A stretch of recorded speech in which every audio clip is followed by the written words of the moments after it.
탄핵 심판 선고가 다음 주에 나올 가능성이 현재 높게 점쳐지고 있습니다. 헌재는 오는 13일 이전에 선고를 내릴 것이라 이렇게 밝혔는데요. 헌재가 과연 어떤 결론을 낼지 국민의 눈과 귀가 쏠리고 있습니다. 탄핵 심판과 관련한 얘기 좀 더 자세히 나눠보겠습니다. 장성호 건국대 교수, 또 서양호 두문정치전략연구소장 모셨습니다. 안녕하십니까? 네, 안녕하세요. 네, 안녕하십니까? 헌재가 한 7일쯤 이 선고 날짜를 확정해서 공표할 것이다. 이런 관측이 가장 지금 유력하게 거론이 되고 있습니다. 10일이 그러면 가장 유력할 것으로 보이는데요. 어떻게 보시나요? 그건 뭐 아무도 모르는 것 아니겠습니까? 지금 10일이라고 하는 네. 것은 이정미 재판관이 13일 날 퇴임이니까 네. 선고를 하게 되면 8인 체제에서 헌재에서는 원하고 있기 때문에 네. 그것을 해보면 13일 날은 최소한 해야 되고 네. 아니면 당일날 퇴임식 날 이걸 하기에는 너무 혼란스러울 가능성도 있고 네. 또 이 어떤 혼란이 일어날지도 모르지 않겠습니까? 그러니까 네. 안전하게 그 전주 촛불 집회나 태극기 집회가 일어나기 전날 네. 전날이 금요일 10일인데 네. 그것을 이제 상당히 많이 예측을 하는 것 같습니다. 그렇게 네. 되면 선고일 사전 공포를 7일 날 해야 되는 겁니다. 7일이면 앞으로 4일 뒤에 헌재에서 이것을 대략적으로 결정을 하고 네. 물론 평일을 통해서 뭐 여러 가지 결론을 도출해 내야 되지 않겠습니까? 그래야만이 선고 네. 일을 공포를 할 수가 있기 때문에 네. 이런 상황에서 헌재 입장에서는 상당히 지금 시간이 쫓기고 있고 네. 물론 재판도 여러 번 했고 네. 그리고 탄핵 심판을 81일 동안 진행해 오지 않았습니까? 예. 과연 헌재가 어떤 해결책을 어떤 결과를 내놓을지 저도 상당히 궁금합니다. 네. 가장 늦어지면 13일 오전이 될 수도 있다 이런 얘기도 나오더라고요. 네, 이정미 그렇게 재판관 퇴임 직전에. 퇴임이 그날 밤 12시니까 네. 일과 시간에는 해야 되지 않겠습니까? 네.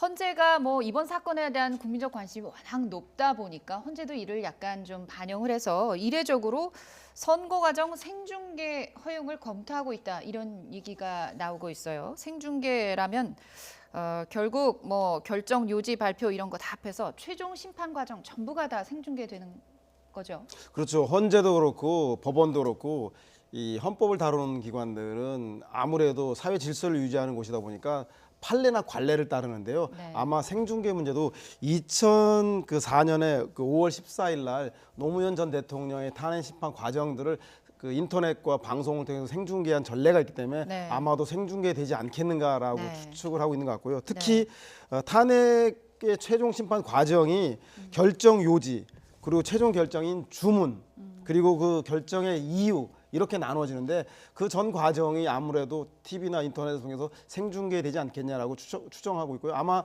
많은 국민들도 보도진들도 국민들의 알 권리를 위해서 그렇게 하는 것에 대해서 여론이 모아지고 있는 가서 아마 조만간 그런 결정을 내릴 것 같다는 전언입니다. 네.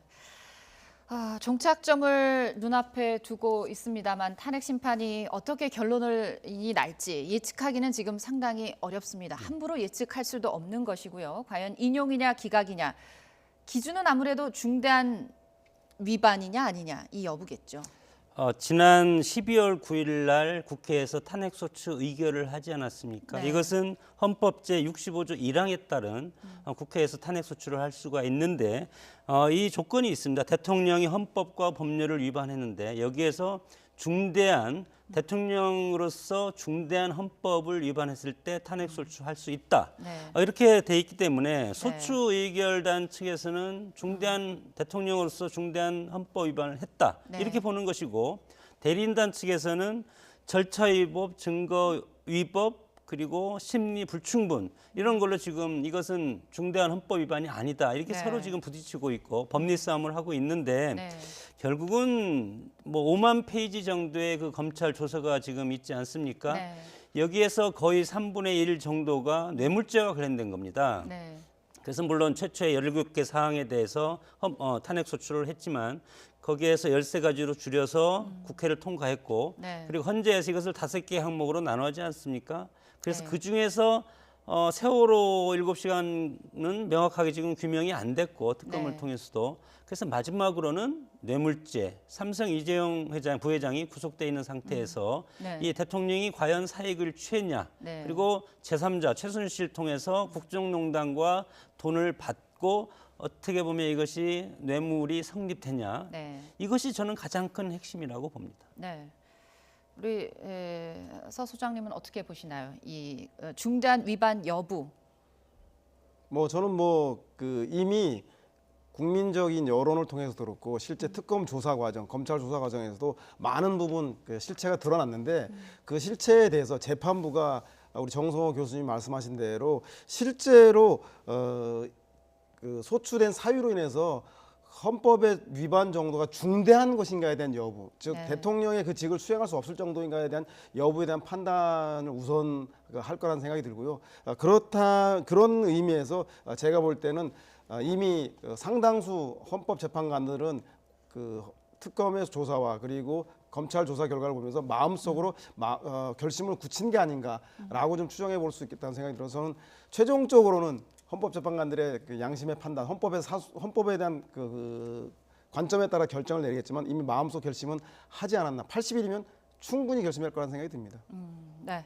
지금 저희 화면에는 화면이 양분할이 되어 있는데요. 두 개나 나눠져 있는데 탄핵 반대 집회의 모습 그리고 촛불 집회는 지난 3월 1일에도 탄핵 찬반 관련 양쪽 집회가 있었죠. 당시 자료 화면이 지금 나가고 있고요. 왼쪽에는 지금 탄핵 반대 집회 오후 2시부터 서울광장에서 벌어지고 있는 탄핵 반대 집회의 모습을 지금 보고 계십니다. 계속해서 두 분 말씀 이어가면요. 일단 워낙 이제 탄핵 심판이 코앞으로 다가왔기 때문에 재판관 8명, 이 8인에 대한 관심이 높아질 수밖에 없습니다. 임명은 모두 대통령이 하지만 추천하는 주체들이 달랐거든요. 그래서 보면 추천은 지금 그래픽이 혹시가 준비가 돼 있나요? 헌법재판관들이 이제 추천을 받아서 대통령이 임명을 하는데 대법원장이 추천을 할 수 있고 또 보시는 것처럼 국회가 추천을 할 수도 있습니다. 물론 대통령도 추천을 할 수 있고요. 현재 헌법재판소장 권한대행을 하고 있는 이정미 헌법재판관은 이용훈 전 대법원장이 추천을 했고요. 김희수 재판관은 국회 야당 측 몫이었습니다. 그다음에 이진성, 김창종 이 두 재판관은 양승태 현 대법원장이 추천을 해서 대통령이 임명을 했습니다. 네, 다음 보면은 여기서 보면 강위론 현재 주심 재판관을 하고 있죠. 강위론 재판관과 안창호 재판관, 국회의 몫입니다. 그리고 박근혜 대통령이 추천을 한 조용호, 서기석 이 두 재판관은 박근혜 대통령이 대통령 몫으로 추천을 받아서 또 임명이 된 분들입니다. 이렇게 보면 누가 추천했느냐에 따라서 혹시 판결의 변수가 될 수도 있지 않을까라는 예측도 할 수 있어요. 어떻게 보십니까? 헌법재판소는 헌법을 소화하는 최고의 국가기구의 역할을 하고 있지 않습니까? 네. 그래서 80년대 이후에 만들었는데 헌법재판을 주도하고 있는 정신이 자유심증주의라고 합니다. 네.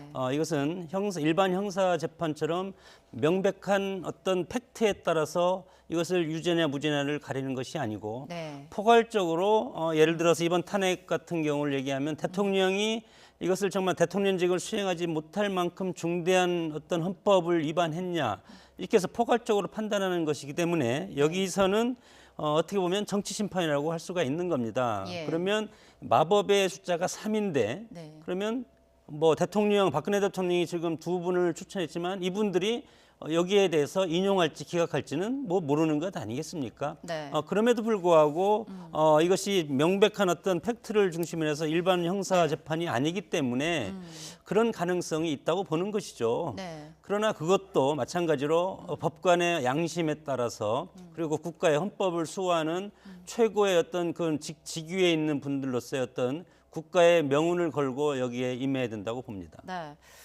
그런데 말이죠. 이분들의 어떤 신념, 법 철학, 또 정치적 어떤 성향 이런 것도 변수가 될 수 있을 것 같아요. 그래서 저희가 그동안 이분들이 내린 판결을 한 2가지 정도만 보도록 하겠습니다. 가장 이슈가 됐던 판결들이죠. 통합진보당 해산과 관련해서 2014년 있었던 여기서 보면은 당시에 재판관 8대1로 해산 결정이 났는데요. 이때 유일하게 김희수 재판관만이 반대 의견을 냈습니다. 또 하나는 2016년 있었던 국회 선진화법을 좀 볼까요? 네, 선진화법 때는 각하와 합헌, 헌법 불합치로 이렇게 다양하게 나뉘어져 있었습니다. 이렇게 보면 이분들이 갖고 있던 신념, 법, 철학, 또 정치적 성향도 좀 영향을 미치지 않았을까. 그렇죠. 헌법에 갖는 특성이 원래 사회 질서를 유지하는 거기 때문에 네. 법원도 그렇고 헌법재판관들도 그렇고 보수적일 수밖에 없습니다. 통상적으로. 예. 따라서 제가 볼 때는 엄격하게 헌법에 대해서 해석할 텐데 네. 그럼에도 불구하고 이분들이 임명권자가 누군가에 따라서 그리고 그 본인의 그 이념적 지향이 진보냐 보수냐에 따라서 과연 헌법 수호의 기준을 삼을 것인가에 대한 문제에서는 그렇지 않지 않겠냐는 생각이 들 수밖에 없습니다. 그 이분들이 가장 중요하게 생각하고 있는 것은 바로 제가 볼 때는 우리 민주주의 사회에서 개인의 자유를 보장하지만 서로 간의 견해 차이를 합의할 수 있는 가장 유일한 방법이 법에 의한 합의 아니겠습니까? 네. 따라서 이 법수호 정신으로 판단한다고 봐야지 이것이 본인의 이념적 성향을 우선하지는 못할 것이라는 생각이 듭니다. 특히 헌법재판관의 판결문들이 전체적으로 공개되고 네. 그리고 국민들에게 알려져서 소위 말해서 사초로 남기 때문에 네. 개인적인 이념적 지향보다는 헌법적 가치를 가장 우선시할 것이라고 믿고 있고 따라 그 국민들도 그것을 존중하는 것이 헌법을 지키고 우리가 이어나가는 가장 중요한 원칙과 관점이라는 생각이 듭니다. 네. 우리가 역사적으로 대통령 탄핵 심판 관련해서 경험이 있지 않습니까? 네. 2004년에 전 노무현 대통령 탄핵 심판이 있었는데 그때와는 달리 이번에는 소수 의견이 공개가 됩니다. 이게 또 다른 변수가 되지 않을까? 대리인단 측과 소추인단 측이 치열한 법리 논쟁을 지금 하고 있다는 방증이라고 봅니다. 네. 평의를 통해서 앞으로 평의를 몇 번 더 할지 모르지만 치열한 서로 공방전이 있을 가능성이 상당히 크고 예. 이것이 지금 뭐 5가지로 좁혀져서 5가지 영역에 대해서 각각의 판단을 8분이 다 의견을 개진해서 합의를 도출하면 도출하는 대로 합의가 도출하지 않으면 나중에 소수 의견으로 이렇게 할 수밖에 없는 것이다. 네. 어떻게 보면 이것이 하나로 합해질 가능성은 저는 상당히 적다고 봅니다. 네. 이것이 현재 우리는 정치적인 판단이라고 했을 때 네. 물론 팩트를 가지고 정치적인 헌법재판관이 정치적인 판단을 해야 되겠지만 광장에서 태극기나 촛불이나 이분들이 지금 매 주말마다 나와서 17차례, 18차례, 15차례 네. 이렇게 지금 시민들이 광장에 나와서 이런 모습을 보여주고 있지 않습니까? 네. 이런 것들도 헌재 판결에 영향을 끼치면 안 되겠지만 네. 그럼에도 불구하고 이 헌재의 특성상 이것을 정치적 안정, 통합 이런 걸 통해서 영향을 끼칠 수밖에 없는 그런 거기 때문에 나중에 모르겠습니다. 소수 의견을 어떻게 밝힐지는 모르겠지만 이런 것도 뭐 적시하면 이 소수에 속한 사람들 상당히 심리적으로는 위축당하지 않겠습니까? 네. 그래서 뭐 그럼에도 불구하고 뭐 발표를 하겠다니까 네. 저도 상당히 궁금합니다. 네. 지금 우리 장 박사님도 얘기를 해주셨습니다마는 지금 이 시각 현재 3월의 첫 주말인데요. 오늘 날씨도 참 좋아요. 그럼에도 불구하고 서울 도심이 지금 탄핵을 찬성하는 쪽과 반대하는 쪽으로 이제 나뉘어져서 집회를 한쪽에서는 이미 시작을 했고 다른 쪽에서는 이제 사전 집회를 하면서 본 집회를 앞두고 있는 상황입니다. 지금 서울광장, 시청 앞에 있는 서울광장 모습이 보이는데요. 태극기를 들고 있는 탄핵 반대 의견을 갖고 계신 분들이 모여서 현재 지금 집회를 열고 있습니다. 그리고 워낙 이제 역사적인 순간이 되겠죠. 헌재 탄핵 심판을 앞두고 과연 인용이냐, 기각이냐, 굉장히 지금 예측이 난무하고 있거든요. 두 분 의견 좀 듣고 싶어요. 먼저 우리 서 소장님 어떻게 보십니까? 저는 뭐 헌재 판결, 재판관들의 판결에 압박을 주는 행위는 옳지 않다는 생각이 드는데요. 네. 특히 소수 의견을 밝힌 이유도 소수 의견에 대해서 그 사람들이 가급적이면 소수 의견이 법 개정에 의해서 결정문에 이름하고 견해까지 공개되도록 돼 있거든요. 결정문에. 그럼에 따라서 가급적이면 이후에 선고 후에 불복의 명분을 이용당하지 않기 위해서는 합의해서 만장일치로 결정하는 게 좋은데 네. 그렇다고 해서 그분들에게 만장일치해서 강요할 수 없을 것 같고요. 그 몫은 여전히 제가 보면 국민들이 어떻게 받아들인가, 국민의 몫이 아닌가 생각이 듭니다. 저는 그런 의미에서 판결에 대한 내용에 대해서 유무죄는 재판관이 따져주실 것 같은데 다만 기각이 되든 인용이 되든 대통령이 현재 대통령 국민 통합의 상징으로서의 국정 운영을 해 나갈 수 있을 것인가? 네. 인용되면 바로 파면이지만 기각이 되더라도 과연 그 국민 통합의 구심점의 역할을 할 수 없기 때문에 네. 이 점을 재판관들이 아마 많이 고민해서 그 판결에 반영하지 않겠는가 그렇게 조심스럽게 좀 예측해 보겠습니다. 지금 우리 소장님 약간 조금 비껴가고 계세요. 답변을. 어떻게 탄핵 인용이냐 기각이냐 어떻게 예상하시는지 몇 대 몇? 아니면 전원일치? 뭐 저는 현재 상황에서 보면 그 헌법재판관이 이런 중요한 문제에서 전원일치 나온 가능성이 별로 없었기 때문에 예. 저는 2대 6 정도로 인용이 될 것이라는 아까 이유는 바로 기각이 되더라도 대통령이 국정을 제대로 수행할 수 있을 것인가에 대한 여부에 대해서 예. 재판관들이 많은 고민을 하고 있지 않을까 생각이 네. 듭니다. 그럼 우리 장 박사님은 어떻게 보고 계십니까? 뭐 시험을 많이 제가 봐봤지만 이렇게 어려운 시험 문제는 처음 보는 것 같은데요. 네. 여론대로 갈 겁니다. 여론은 탄핵을 인용해야 된다는 여론이 한 6대 그리고 기각해야 되는데 뭐 한 3이나 4 이 정도 되지 않겠습니까? 예. 그러면 헌법재판소의 재판관이 8명인데 네. 8명에서 6대 4로 나누면 네. 그럼 상당히 위험한 숫자가 될 수도 있습니다. 어떻게 보면 어느 쪽이든지. 그래서 2명이냐 3명이냐 아까도 제가 말씀드렸지만 이 3이라는 숫자가 3명이 기각 의견이라든가 각하 의견을 내면 이것은 각하나 기각이 되는 것 아니겠습니까? 예.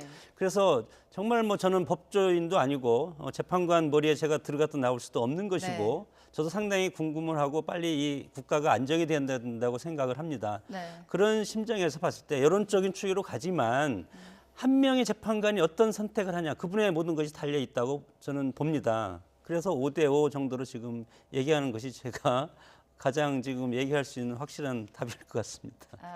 제가 앵커로서 두 분을 좀 너무 압박한 것 같아요. 사실 이렇게 방송에 나오셔가지고 개인적인 의견이 있지만 또 너무 노골적으로 표현을 해도 안 되고 또 이게 의견을 여러 가지 이제 나름의 근거를 가지고 얘기를 하셔도 외부에서는 어떻게 보면 시청자들 중에서 당신 의견과 안 맞을 경우에는 또 비난도 받고 그러시기 때문에 아마 답변하시기 쉽지 않으실 것 같습니다. 그러니까 탄핵 여부에는 개인적인 소신을 얘기하면 얘기하겠는데 네. 헌법재판관들이 어떻게 판결할 것인가에 대해서는 그렇죠. 삼가하는 것이 네. 도리가 아닌가 생각이 들었습니다. 그런가요? 네. 예, 그렇습니다. 저도 동의를 하죠. 대통령 탄핵 심판이 임박해지면서 이제 어떻게 보면 청와대의 여론전이 더 뜨거워지고 있어요. 그래서 뭐 청와대에서는 3월 1일 집회를 굉장히 여론 흐름을 가르는 유의미한 변곡점이었다. 그러면서 참석 인원은 탄핵 반대 쪽이 더 많았다. 이런 얘기를 하기도 하거든요. 여론전을 아무래도 상당히 자기네 처음에는 안 그랬거든요. 촛불 집회가 굉장히 강력하게 그 막 영하의 추운 날씨에도 이렇게 계속 이어질 때는 그게 오히려 헌법재판관들의 재판에 악영향을 미칠 수 있다 이렇게 했는데 이제는 좀 반대 입장이 된 것 같아요. 광장에 나오는 국가를 걱정하는 시민들의 순수한 모습이라고 생각합니다. 촛불이든 태극기 집회든 네. 국가가 빨리 안정돼서 제대로 된 국가가 경영을 해 나갔으면 좋겠다는 그런 염원인데 네. 여기에 정치권이 물론 대통령도 직무정지됐지만 정치하는 자리 아니겠습니까? 네. 대통령이라는 자리, 정치인이라는 자리는 여론을 먹고 살고 국민들의 어떤 표를 먹고 사는 이런 어떤 직업인데 네. 그런 차원에서 대통령이 여론적 것을 지향하는 것을 하지 않을 수는 없는 건 아니겠습니까? 네. 이런 차원에서 하고 그리고 지금 헌재 재판이 뭐 제가 말씀을 좀 전에 드렸지만 이것이 일반 형사 재판이랑 다르다. 네. 여론적 주의도 상당히 중요하다. 네. 이렇게 뒤늦게 발동이 걸린 태극기 집회 분들이 이것을 느끼고 네. 이것을 뭐 대통령이 지침을 내려서 하는 것은 저는 아니라고 봅니다. 네. 다만 정치인들이 개입을 하다 보니까 오히려 양쪽의 정치인들이 이것을 서로 태극기나 촛불 집회가 보역 갈등 쪽으로 이렇게 휩쓸려가는 그런 것으로 유도를 했다고 보기 때문에 저는 네. 일반 시민들이 나와서 광장에서 정부를 질타하고 그리고 잘못된 부분을 고쳐라 외치는 네. 것은 민주주의의 가장 아름다운 모습인데 네. 다만 이것을 정치인들이 정치적으로 편승해서 정치적 이득을 가지고 이용하라는 것은 네. 저는 비판받아 마땅하다고 봅니다. 네, 마지막으로요. 이렇게 청와대가 나름 막판으로 갈수록 이제 여론전에 집중을 하는 이유를 두고 일부에서는 헌재 결정이 좀 불리하게 나왔을 경우를 대비하는 것 아니냐. 그러면서 불복할 수도 있는 거 아니냐는 그런 전망도 조심스럽게 한쪽에서 나오고 있습니다. 네, 그 실제 대통령께서 2번이나 눈물 어린 사과를 하고 네. 그리고 본인의 거취를 포함한 진퇴 문제를 국회에 맡기겠다고 하셨다가 네. 갑자기 언론이나 정규제 TV라든가 이런 걸 통해서 탄핵의 사유가 없다, 나는 네. 억울하다, 엮여 있다, 기획돼 있는 오래된 기획이다 이런 식으로 얘기를 하고 있습니다. 네. 그리고 나서 대통령이 얘기하고 있는 메시지들이 특검에 대한 그 압수수색을 청와대에 거부하고 특검의 대면 조사도 거부하고 네. 헌재 출석도 하지 않은 채 네. 메시지만을 보냈는데 최종 의견서라고 결국은 국민을 향한 그 탄핵 사유에 대한 논박, 법리적 논박이 아니라 바로 박근혜 대통령의 개인적 지지층을 향한 메시지 아니었겠습니까? 그런 네. 걸 보더라도 아마도 대통령은 탄핵 선고 이유를 준비하는 것이 아닌가라고 충분히 의심할 만하고 3월 1일이 바로 대통령 측으로부터 변곡점이 되었다 하는 이유도 탄핵을 받아들일 수 없다라고 얘기하는 것 같습니다. 그래서 네. 제가 보기엔 탄핵에 대한 승복 문제는 촛불이나 태극기의 문제가 아니라 대통령 스스로 국민들에게 어떤 결정이나 나더라도 헌법의 수호자로서 나는 그것을 승복하겠다는 약속을 하는 것들이 국민들을 통합시키고 안정시키는데 가장 중요한 문제가 아닌가 생각이 듭니다. 네. 탄핵 심판 선고 다음 주 나올 가능성이 높습니다. 지금 헌재에 국민의 눈과 귀가 쏠려 있는데요. 다음 주 정말 많은 이들의 관심 속에 한 주가 진행될 것 같습니다. 탄핵 심판 관련 얘기 나눴습니다. 장성호 건국대 교수, 서양호 두문정치전략연구소장 함께하셨습니다. 고맙습니다. 고맙습니다.